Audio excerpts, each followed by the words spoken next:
You want to listen to a podcast? By who?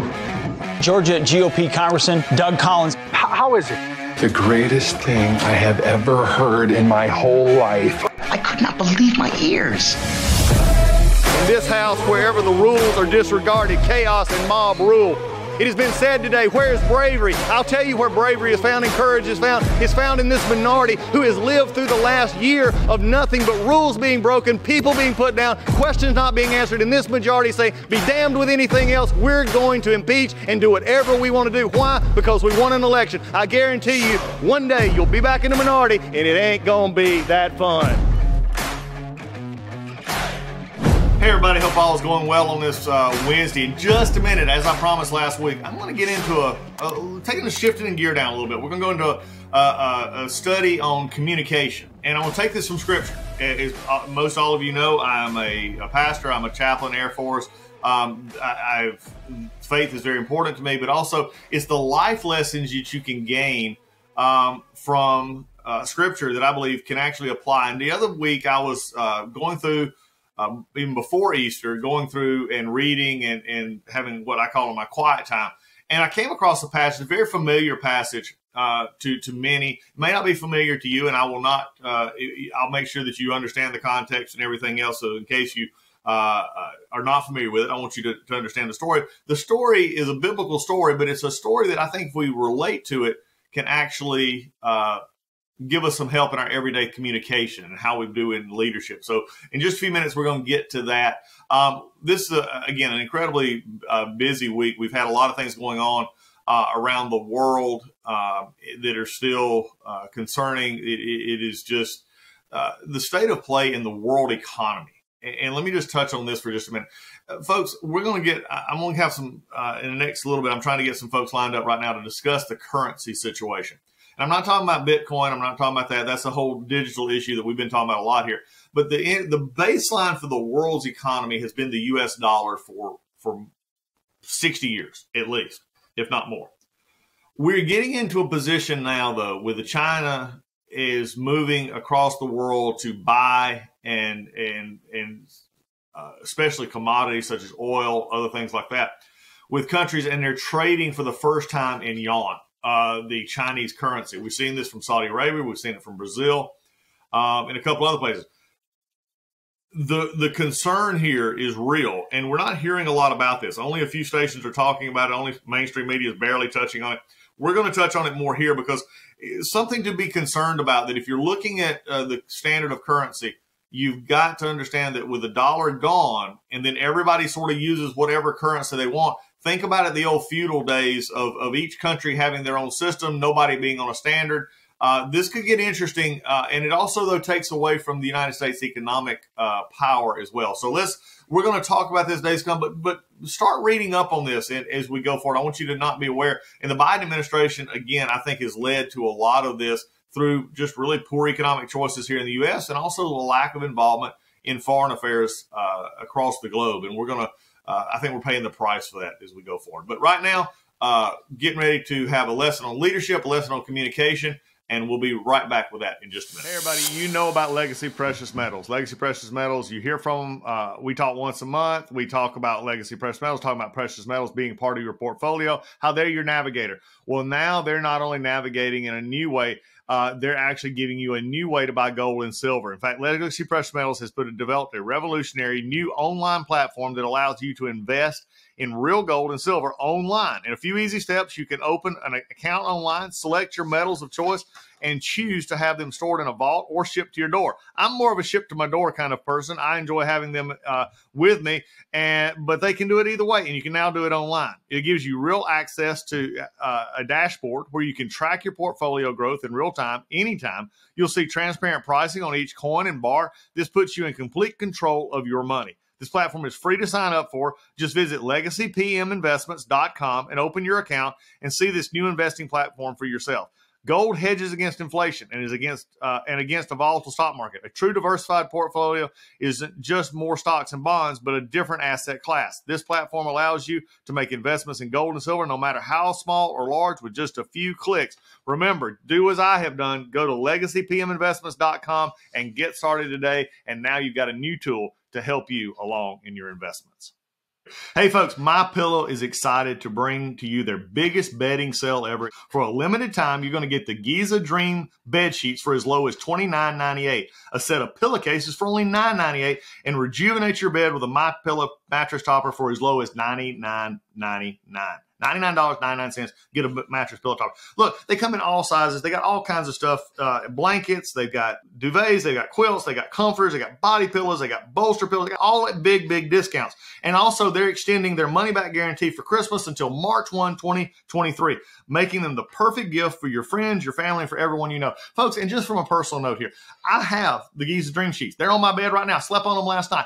Some of the best sheets that we and Lisa and I have ever owned. They are worth, I mean, at this price, they're a steal. My wife and I have bought bed sheets, linens at much higher cost. It's supposedly much higher quality.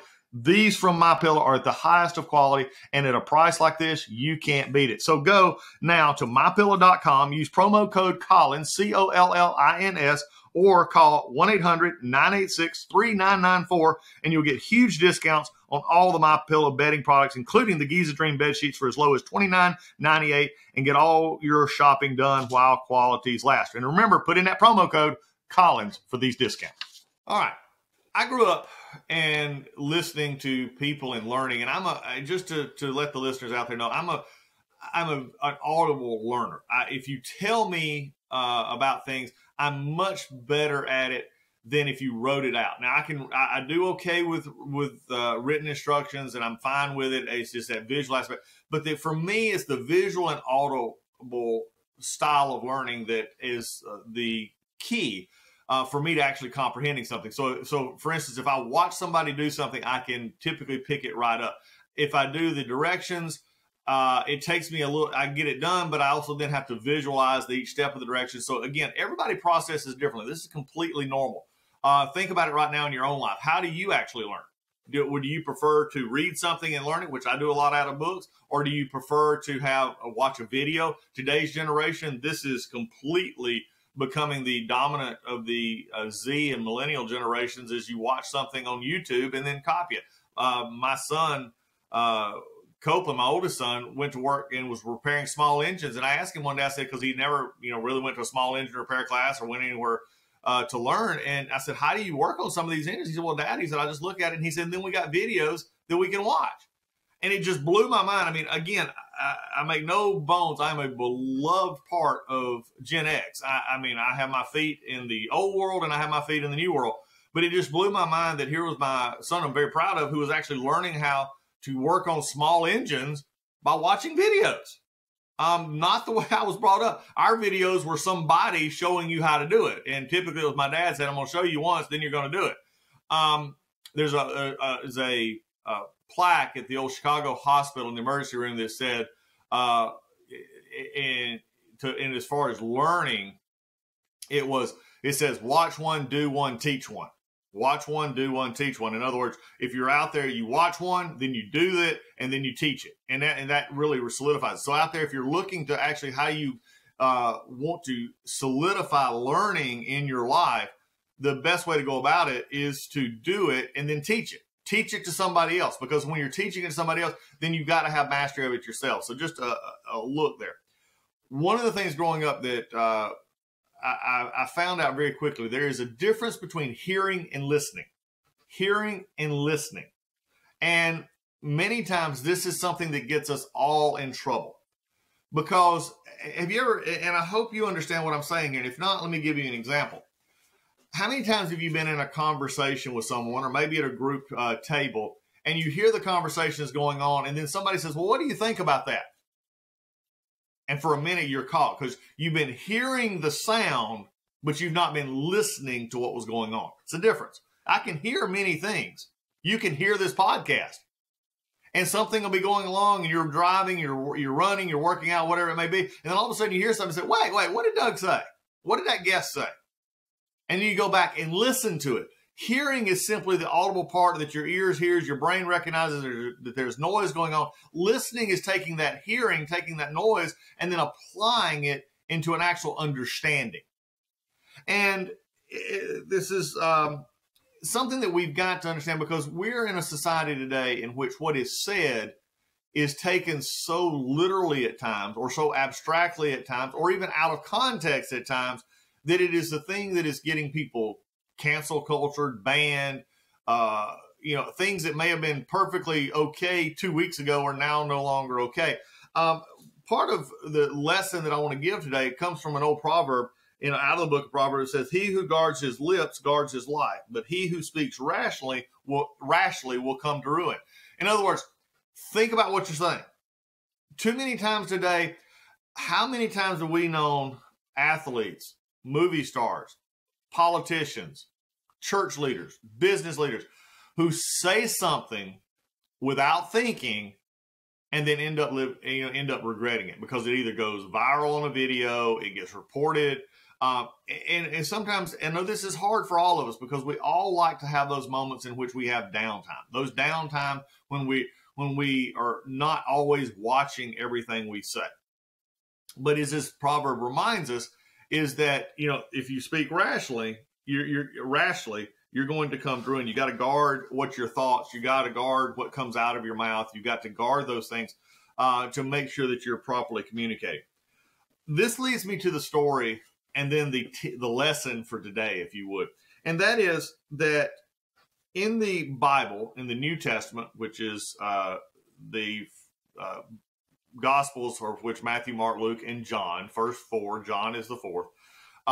John wrote the gospel narrating Jesus' life. Okay, and if you're not from a Christian background, this is the record of what Jesus historically did while he was here in his ministry. In one of those stories, he is confronted with a group of Jewish leaders and Jewish citizens in an interesting situation. They were trying to catch him. How many times in today's world, and for those of us who do interviews a lot, for those of us who are on media, and even in normal life, there's a lot more of the gotcha mentality out there. There's much more of the gotcha thought that I'm going to ask a question. I've had reporters who would do this. They would ask questions to get you. They were gotcha questions. As you grow in doing interviews, you learn to take those questions and turn them around. You don't take them on the face value. You answer the questions the way you want to answer it, and you don't accept the premise of a gotcha question. But if you're not used to it, it can catch you, and you get thrown off. Jesus, in his ministry, he was teaching and he was doing ministry, and these leaders brought to him, this appears in John chapter 8. So if you're in the scripture, you go to John, the book of John. If you have a Bible, sort of turn to the New Testament. You can find it there, find John, look for the chapter 8. And it's the very first 1 through 11. And this is where he says that Jesus was at the Mount of Olives, and dawn appeared, and people did gather around him to teach. But then there was these teachers of the law, the Pharisees, who had came there, and they brought a woman who was caught in adultery. Okay, this is a story that if you've been in church, you understand this story. If you've not been in church, this was a breaking of the law in this time, and they brought this lady, which I think is always interesting. I always have pointed this out in my years of pastoring and mentoring. Is where, to my mind, where was the man in this situation? And it was left out. But as you look at it here, the woman was brought, and they stood her before the group and before Jesus and said, "Teacher, this woman was caught in the act of adultery, and in the law, Moses commanded us to stone such woman. Now, what do you say?" And they were using this, the scripture actually says they were using this as a trap in order to basically accusing him, because they were wanting to see what he said. What's interesting here, though, is it says that Jesus bent down and started to write on the ground with his finger. And when they kept questioning him, he straightened up and said to them, "If anyone was without sin, cast the first stone at her." And again, he stopped down and he went to writing in the ground. At this, there was those who had began to go away one at a time, the older ones first, and until only Jesus was left and the woman. And then Jesus straightened up again and he said, "Woman, where are they? And he who has condemned you?" She said, "No one, sir." And he said, "Neither do I condemn you. Go and sin no more." I read this out because I think there's some elements here, not necessarily in the story. And we can get into the morality of the story. We could, there's so many different angles here. But I want to focus on what Scripture says here was the part where they were there to trick him. They were there to bait him into an answer, bait him into a question. of what we do with this woman, because the conflux here was Jews could not, under Roman rule, could not kill anyone. They could not put a capital punishment. But yet the law of Moses said if they were caught in adultery, as this woman was, they were to be stoned.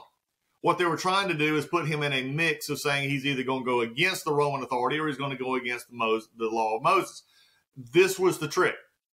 What I think is so fascinating, what stood out to me again as I read this passage, was that Jesus didn't answer at first. And let me think about this. Let me let you think about this for a second. Because he was confronted with a question. He didn't answer right off. In fact, it said he bent down and started writing or writing in the dirt, using his finger in the dirt, scribbling line, writing something. We don't know what he wrote. We don't know what he drew or anything else.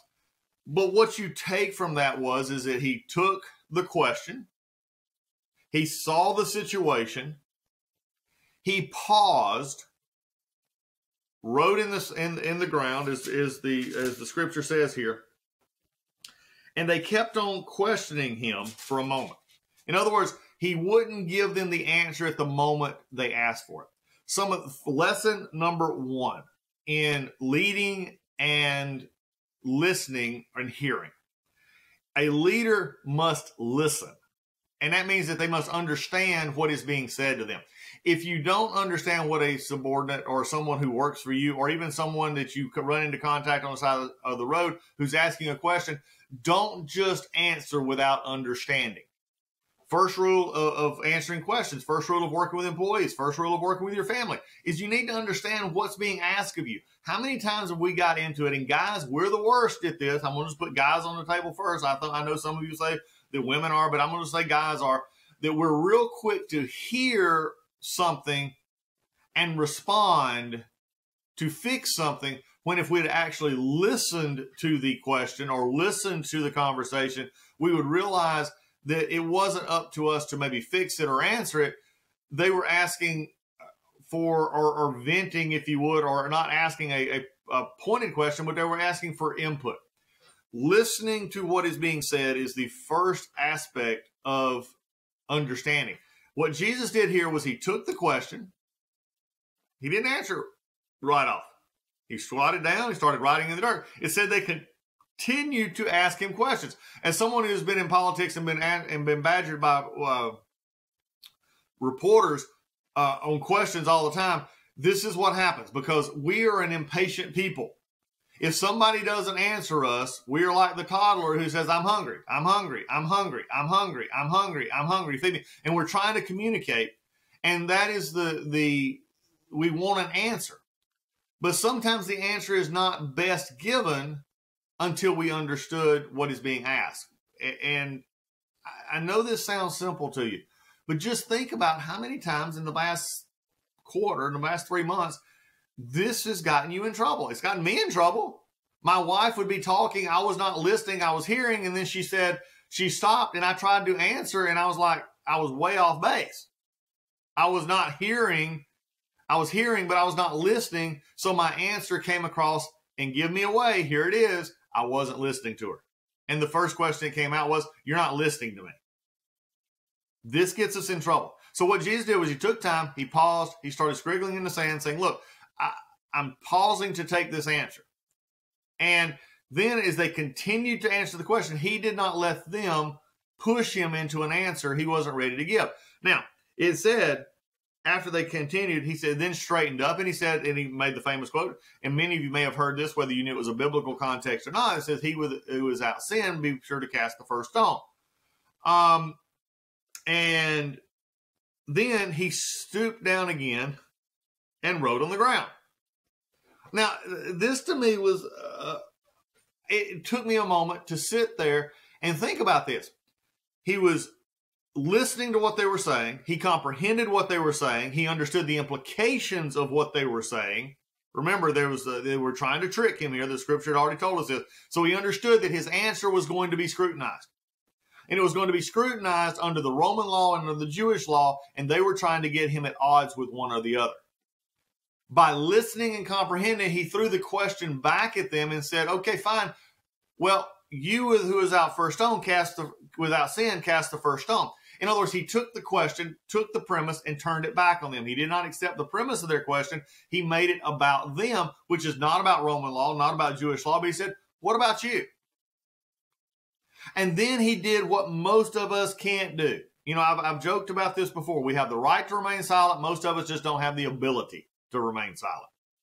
Believe me, there is a reason when you're under investigation and the police are asking you questions, your best option is to just shut up. Don't say anything.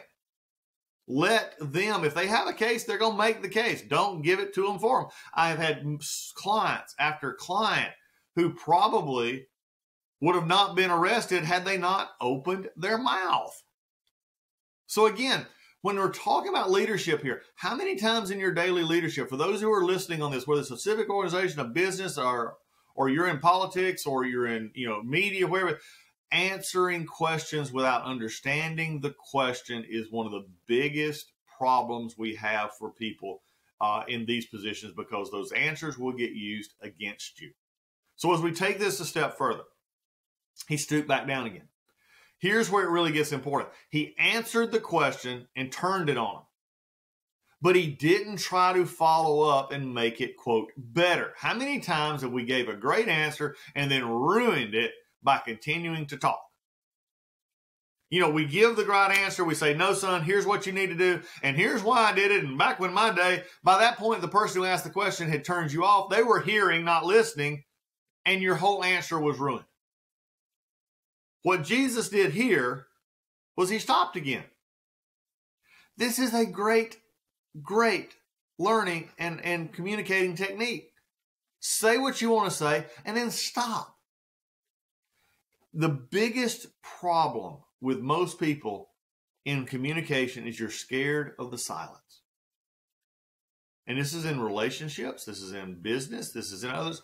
For most salespeople, and if you're out there today and you're listening to this podcast, you're going to your next sales call, let me just tell you, you will close more sales sometimes by being quiet than you ever will by speaking. What do I mean by that?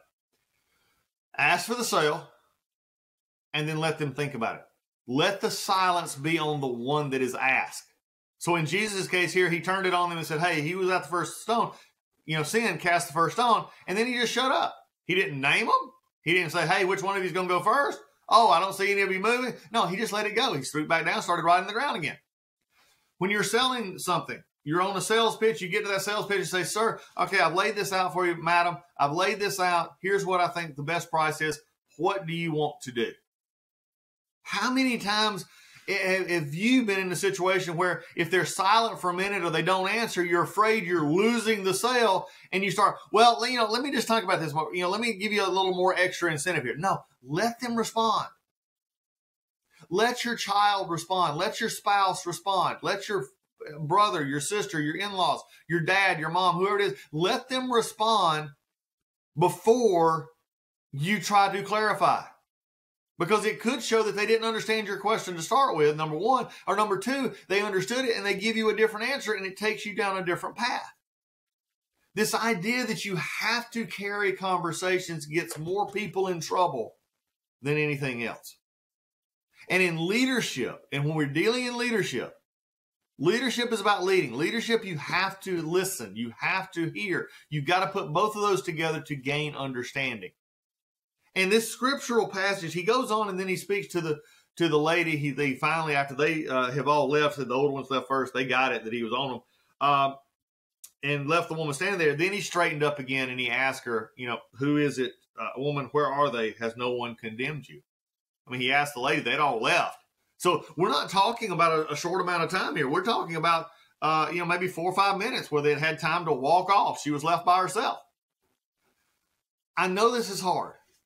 And for politicians out there, and some of you listen to this podcast and you're wanting to run for office, and one of the things I've always told you is running for office will require you to raise money. If you think you can run a, quote, grassroots campaign and not raise money, then you will lose, and you lost before you ever started. And one of the hardest things in raising money and calling to ask people for money was to be quiet. I remember struggling with this. And as I struggled with it, it was, I would ask, and if they didn't say anything right off, I'd say, hey, can you, and I'll just use an example, can you give me $1,000 for this upcoming event? They wouldn't say anything. Well, how about $750? I would start negotiating against myself. I wasn't winning. I wasn't listening. I wasn't hearing. I wasn't leading. I was just saying, let me get this thing done because I'm uncomfortable. Folks, the uncomfortable conversations sometimes are the best conversations when you're not speaking a word. You're listening and you're allowing conversation to come from the other person. When in those kind of conversations, I say, do you think you could do $1,000? And I'll sit there. Remember, silence is awkward for everyone, not just you. They will eventually answer. And if they don't answer after 15, 20 seconds, and it's that's eternity that sounds like you've been waiting for hours on an answer, then you can simply say something like, did you understand what we're asking here? Is that something you can possibly do? Reiterate the question. Look for an answer as we're going by. Look for an answer from the person, and then you make your response. So it's this idea of taking in the situation, not speaking, listening to what's being said, and having interactive conversation. This is one of the biggest issues I find when I've counseled for folks in business, when I've counseled them in politics, when I've counseled them in family and life. And it is difficult.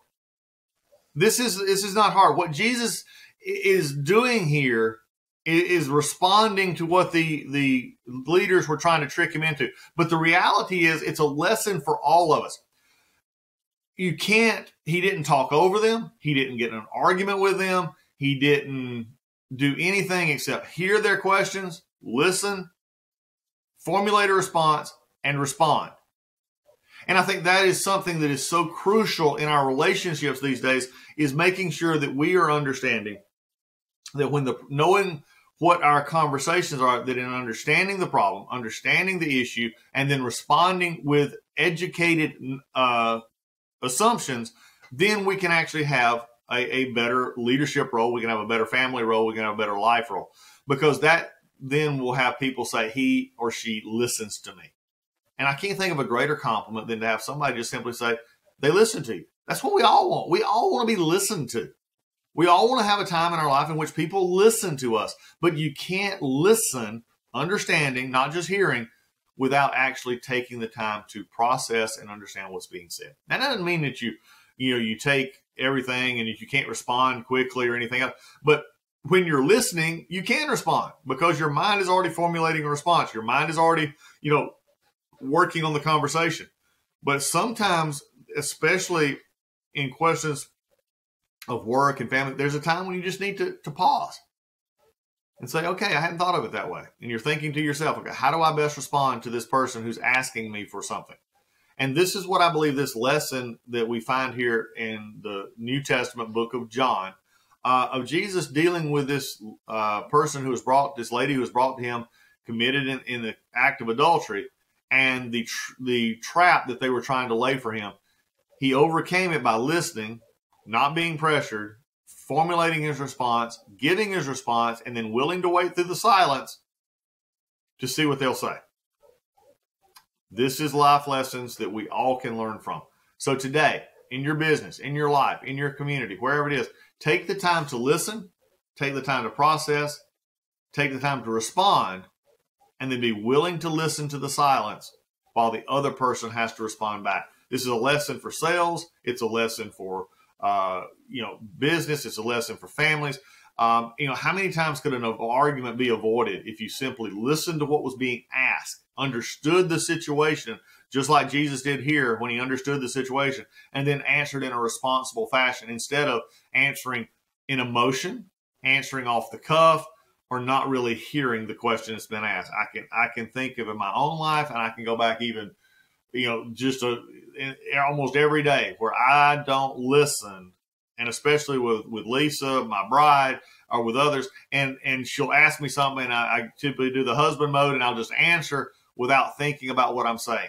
And if you do that, you got a problem. So here, we're living in the week after Easter. There's a lot of things we can look at from a perspective of faith. This is a life lesson from faith that you can find in Scripture. There's plenty of these in here. We just got to look for them. So today, go out and do these things. You're going to hear a lot of things, but you need to listen when someone is speaking. You need to process what they're saying. Don't automatically just give a patent answer. Listen, respond, and then be willing to wait for their response back. Folks, practical lessons here on the Doug Collins Podcast. We'll see you next time.